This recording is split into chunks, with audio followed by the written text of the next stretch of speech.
Welcome to this explainer. Today, we're breaking down exactly how you can secure the fully funded Queen Elizabeth Commonwealth Scholarship for 2026. If you've ever felt completely overwhelmed by dense application portals, well, you're in the exact right place. We're going to transform all those confusing instructions into a clear, straightforward roadmap. Picture this for a second. You're stepping onto a plane, ticket in hand, heading off for a fully funded 2-year master's degree in Asia or Africa, a degree that will absolutely change the trajectory of your life.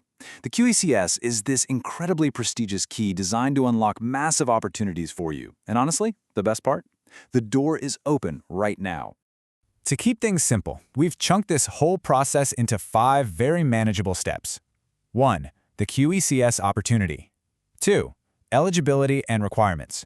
3. Starting your application. 4. Crafting your study plan. And 5. References and submission.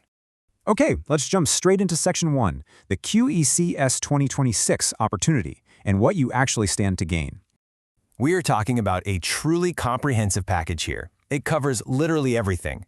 We're not just talking about wiping out your tuition fees. You're going to receive living allowances for your day-to-day expenses, return economy flights, a one-off arrival allowance to help you get settled, and even a research support grant if you request it. Seriously, your only job for 2 whole years is just to focus on your master's degree and the impact you want to make. Which brings us to Section 2, Eligibility and Requirements. Let's clear those hurdles. Now, you might be looking at all those incredible benefits and wondering, okay, but do I even have the right profile to apply? It's probably the most common roadblock, students just assuming they don't meet the crazy strict criteria of international scholarships. But I've got some really fantastic news for you here. The barriers to entry are actually so reassuring. Check this out. As long as you have a completed undergraduate degree, there is absolutely zero age limit holding you back. Whether you literally just graduated or maybe you've been in the workforce for 10 years, you are welcome to apply. And here is a massive relief for a lot of international students. You do not need an IELTS English language test for this initial application. You just need to be a citizen or a refugee of an eligible Commonwealth country. That's it. Moving right along to Section 3, starting your application and navigating that ACU portal. Okay, pay close attention here. The application is hosted by the Association of Commonwealth Universities, or ACU. When you first log into your new My ACU account, it can look a little confusing. You're going to see links for 2 different things, the ACU Gender Grants and the QECS Cycle 2. Be very, very careful. These are totally different forms. Make absolutely sure you click Apply here, specifically under the QECS Cycle 2 announcement, so you don't end up in the wrong portal. To make it super easy, we've organized the portal into a clear 5-phase blueprint. First, you'll create an account and do a quick eligibility check. Second, you enter your personal details and documents. Third is your academic and employment history. Fourth is the big one, choosing your target university and writing your study plan. And finally, Phase 5 wraps it all up with your references and the actual submission. A quick pro tip for those early steps: the system is going to stall out if you aren't prepared. Do yourself a huge favor and have clear, high-quality digital copies of your passport, your complete undergraduate transcripts, and your final degree certificate securely saved on your computer before you even start clicking around. Having all that queued up makes the data entry part an absolute breeze. All right, Section 4, Crafting your study plan. This is really the core of your application.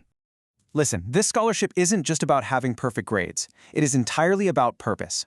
When you're tackling the portal's essay questions, which cover your study plan, your intended development impact, and the UN Sustainable Development Goals, you have to anchor everything to the scholarship's core mission. And that mission is creating change in communities and bringing opportunities to developing nations. Every single sentence you write needs to connect your master's degree back to that broader global impact. Now, keep the number 200 in your head. It is absolutely critical. The portal is extremely strict about this. You must write a minimum of 200 words for each of your statement essays. If you submit 190 words, the system is going to auto-reject it. No exceptions. So take the time to draft these carefully in a separate word processor first. Check your word count, edit for clarity, let your passion shine through, and then paste them into the portal. We are in the home stretch. Section 5, References and Final Submission. Let's cross that finish line. Unlike a lot of other portals out there that just send automated email links to your professors, this system actually requires you to upload the references yourself. You need details for 2 separate referees. That means collecting their professional emails, their exact job titles, and getting the actual physical reference letters from your professors or employers well in advance. You're going to upload those PDFs directly into the system, answer a super quick question about where you heard about the scholarship, and boom, you're almost done. Now, inside the portal, you can easily save your progress as a draft. But please, hear me on this. Always, always cross-check every single piece of information before you hit that final submit button. Verify everything. Once you confidently hit submit, the system will pull up a successful submission screen, and you'll get a confirmation email with your official application ID. Guard that email with your life. Get your calendars out right now and mark these deadlines, because they do not budge.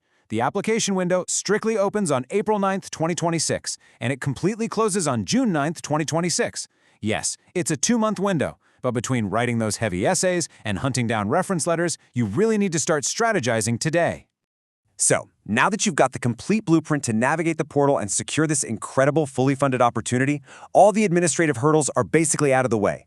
The only question left is honestly the most important one. When you win this scholarship, how are you going to use your master's degree to drive real, tangible change in your community?